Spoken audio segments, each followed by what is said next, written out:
Hey everyone! Welcome back to Max and Mia. Good to have you here again. Hi, I'm Max, and as always, I'm here with Mia. How's everyone doing today? We're so glad you're here. Whether you're listening while making breakfast, commuting to work, or just relaxing at home, we really appreciate you choosing to spend your time with us. Absolutely. And hey, if you're enjoying what we do here, it would mean the world to us if you could hit that like button and subscribe to the channel. It helps us reach more learners just like you. Plus, don't forget to turn on notifications so you never miss an episode. We drop new content every week, and trust me, you won't want to miss what's coming up. Now let's talk about today's episode. We've got something really fun and practical planned for you. Today is all about real-life conversations. You know, those typical situations you'll definitely encounter at some point. Whether you're traveling, living abroad, or just interacting with English speakers. Exactly. And here's what makes this episode special. We're going to challenge your listening skills.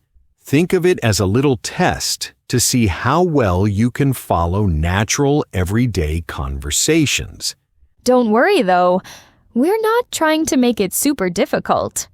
These are conversations you'll actually hear in real life. At the store, at the airport, asking for directions, ordering food. The kind of stuff that happens every single day. And here's a pro tip for our listeners. This episode is perfect for shadowing practice. You know what shadowing is, right? Yes. It's when you listen to English and repeat what you hear, trying to match the rhythm, pronunciation, and intonation. It's one of the most effective ways to improve your speaking skills. So feel free to pause, rewind, and practice repeating the conversations we're about to share. The more you do it, the more natural your English will sound. All right. Are you ready to put your listening skills to the test? Let's see how much you can understand. All right, let's jump into our first scenario. Making friends in a new country. This is such a common situation. You move abroad, maybe for work or studies, and suddenly you're starting from zero socially. And honestly, it applies to meeting people you've been chatting with online too. That first real conversation can feel nerve-wracking. Exactly. So in this conversation, you'll hear two people meeting at a community event. One's new to the country, the other's a local. Listen to how they start talking and find common ground. Pay attention to the natural flow and the phrases they use to keep things going. Here we go.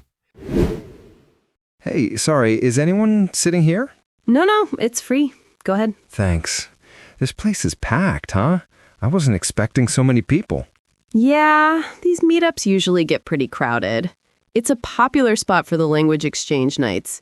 Have you been here before? Actually, no. This is my first time. I just moved here about 3 weeks ago, so I'm still trying to figure out where everything is and, meet people. Oh, welcome. Where did you move from? Thanks. I'm from Brazil originally, but I was living in Portugal for a couple of years before coming here. What about you? Are you from around here? Born and raised.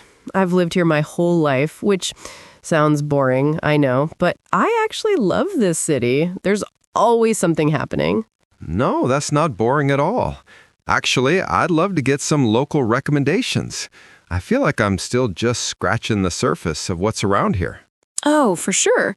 What kind of stuff are you into? Like food, music, outdoor activities? Honestly, a bit of everything. Back in Portugal, I used to go hiking a lot on the weekends. I'm not sure if there are good trails around here, though. Oh, definitely.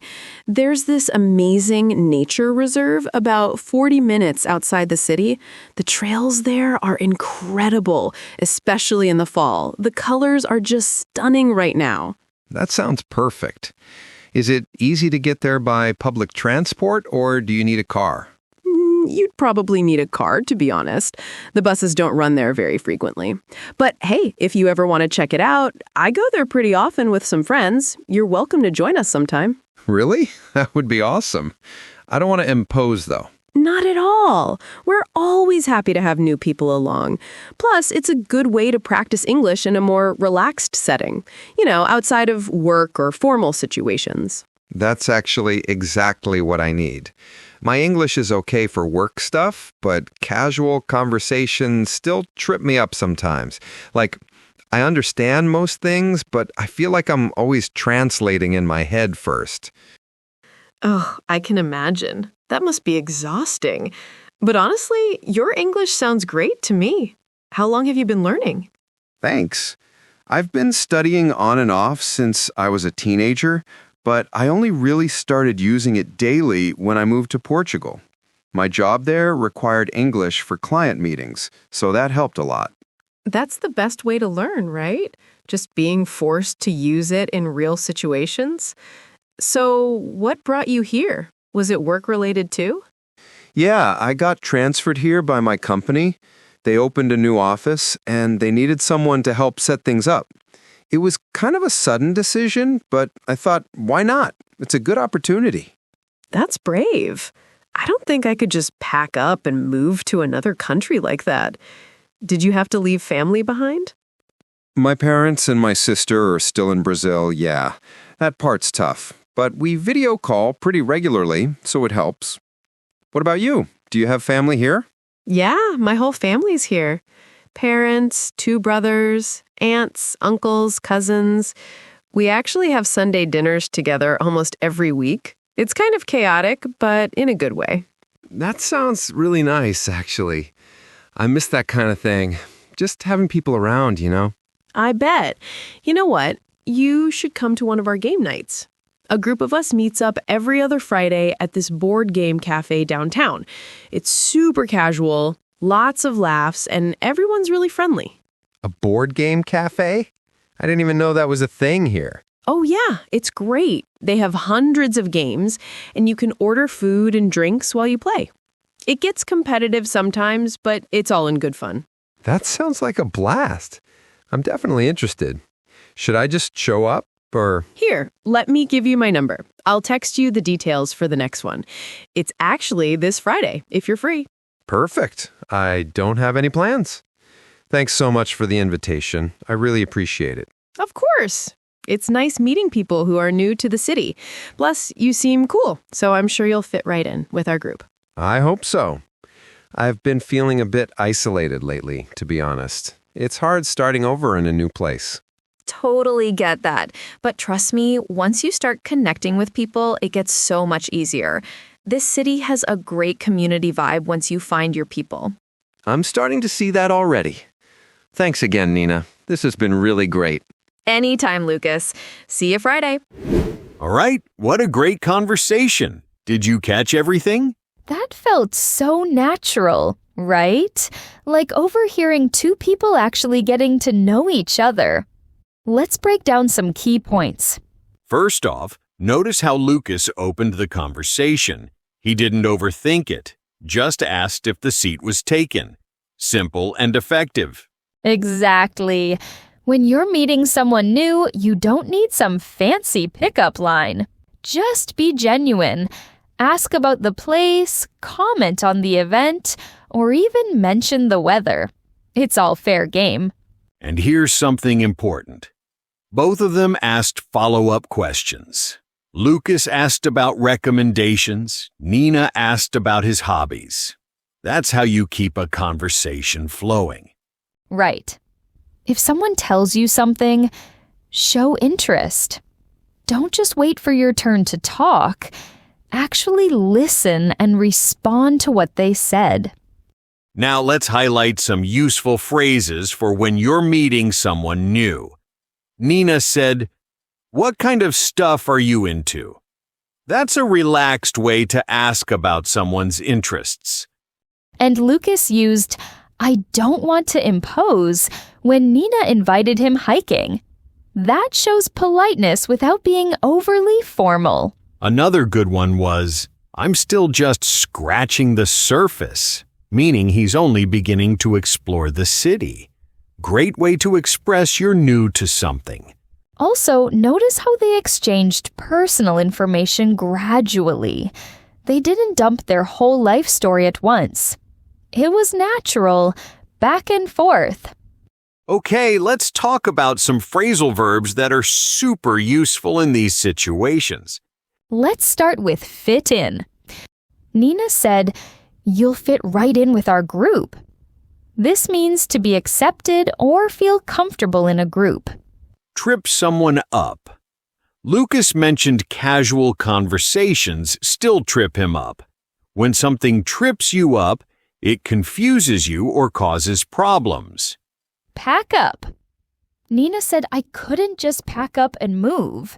This means to gather your belongings and leave, usually permanently. Show up. Lucas asked, should I just show up? Meaning to arrive somewhere, often without much planning. And here's one that wasn't in the conversation but fits perfectly. Reach out, as in, don't hesitate to reach out if you need anything. It means to contact someone. Another useful one is open up. When you start sharing personal thoughts or feelings with someone, like, it took me a while to open up to my new colleagues. Now, here's what we really want to say to all of you listening. We know it can feel scary to talk to strangers in English. Absolutely.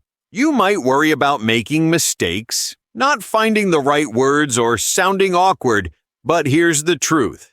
Everyone goes through that. And honestly, most native speakers are really patient and encouraging when they know you're learning. They appreciate the effort. Plus, think about it this way.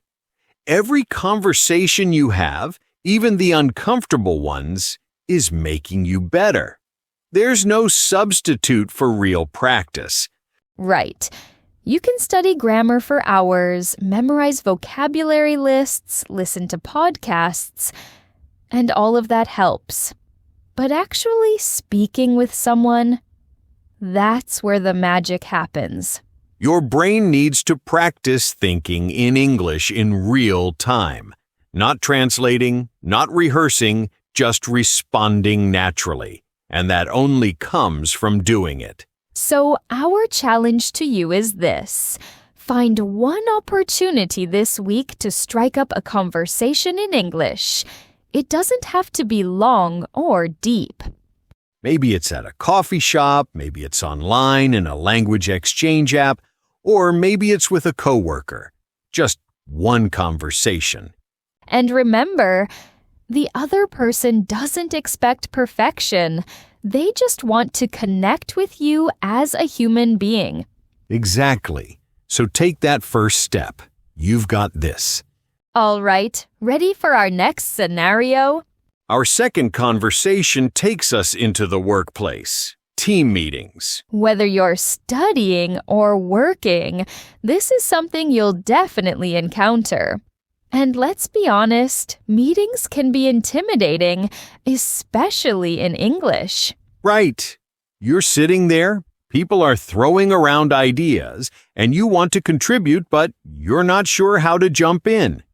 So in this conversation, you'll hear a manager and an employee discussing a project.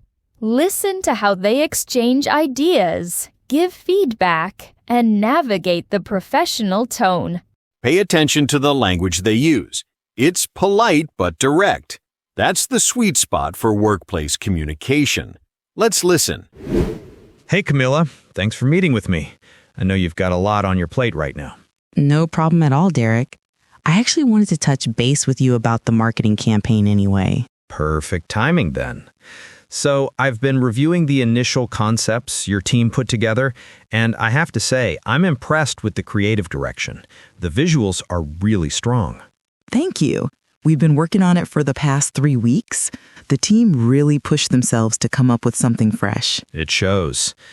However, I do have some concerns about the timeline. Looking at your proposal, you're suggesting a 6-week rollout, but the executive team is hoping to launch by the end of next month. Yeah, I was afraid that might be an issue. The thing is, we factored in time for testing and revisions. If we rush it, we might end up launching something that's not fully polished. I completely understand that concern. Quality is definitely a priority. But here's the situation. Our competitors are rolling out similar campaigns, and we need to stay ahead of the curve. Is there any way we could compress the timeline without sacrificing too much quality? Well, let me think. We could potentially overlap some phases. For instance, while we're finalizing the social media content, we could start running preliminary tests on the email sequences. That might save us a week. That sounds promising. What about the video production? That's usually the bottleneck in these campaigns. True. The videos are scheduled for next week, but post-production takes time. Unless we could bring in an external editor to speed things up. It would increase the budget slightly, though. How much are we talking? Probably around $3,000 extra, maybe $3,500 if we need rush delivery. Okay, that's manageable. I can get approval for that. What else would help you meet the tighter deadline? Honestly, the biggest challenge is getting feedback from stakeholders quickly. Last time, we waited almost 2 weeks for approval on the tagline alone. If we could streamline that process, it would make a huge difference. You're absolutely right. That's on my end to fix. I'll set up a dedicated Slack channel for this project where stakeholders can give immediate feedback. No more waiting for email chains. That would be amazing. Communication has definitely been a pain point in previous campaigns. Noted. Now, I wanted to ask about the target audience. I saw in your research that you're focusing primarily on the 25 to 40 age group. Can you walk me through that decision? Sure. Based on our analytics from the last quarter, that demographic has shown the highest engagement rate with our content. They're also the most likely to convert into paying customers.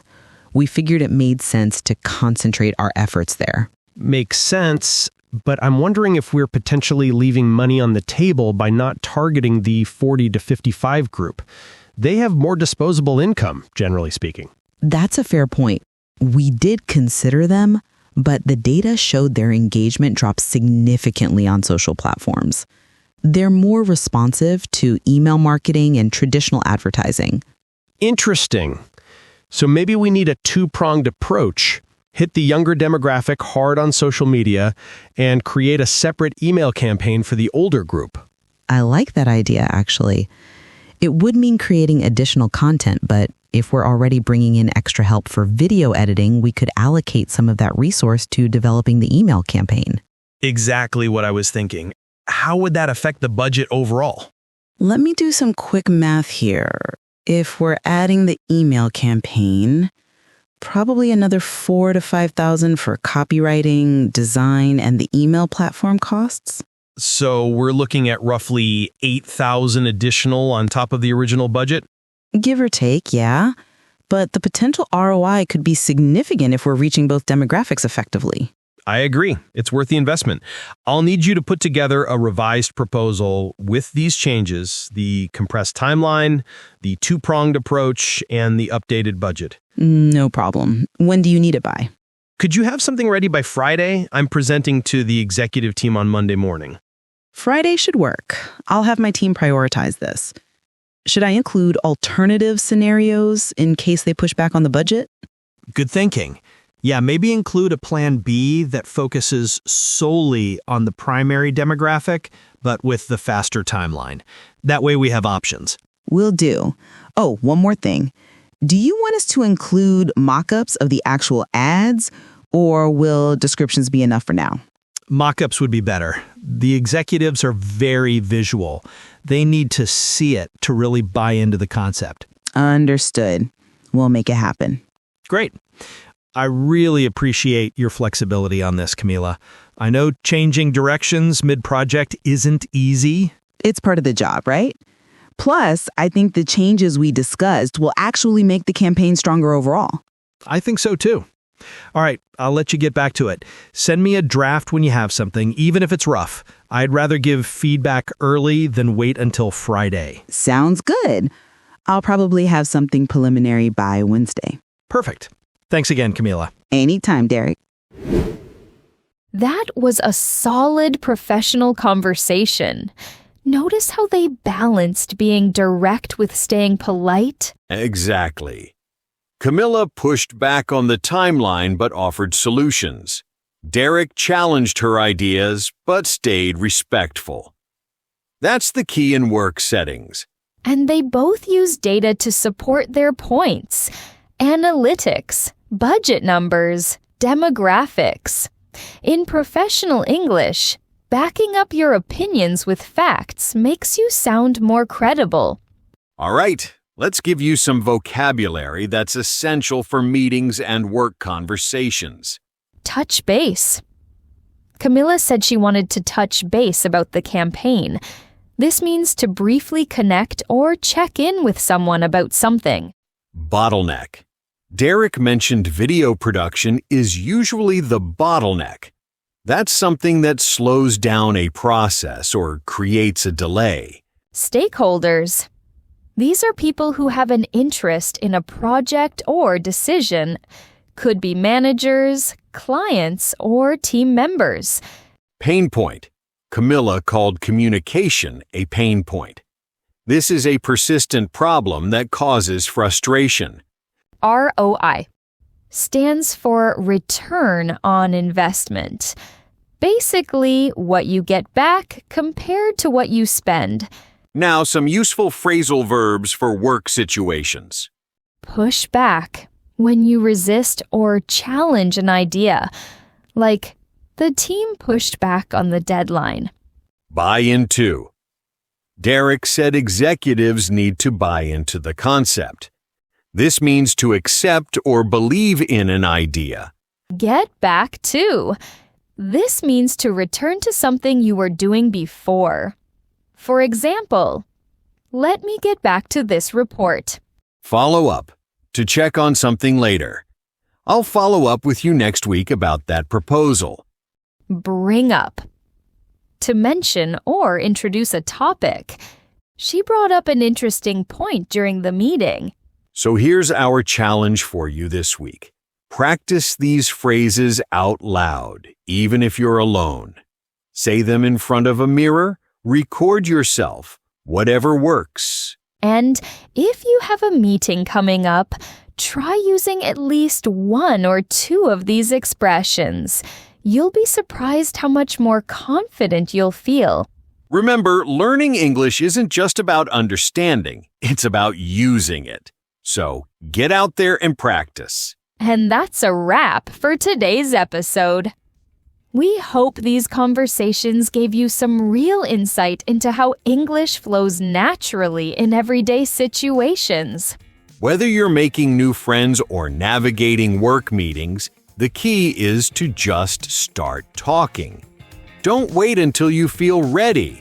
You'll never feel completely ready. If this episode helped you, please hit that like button and subscribe. It really helps us keep making content for learners like you. And drop a comment telling us which conversation was more challenging for you.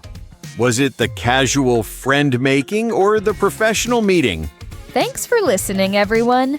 Keep practicing, stay curious, and don't be afraid to make mistakes. See you in the next episode. Until then, keep talking and keep learning. Bye for now. Take care, everyone.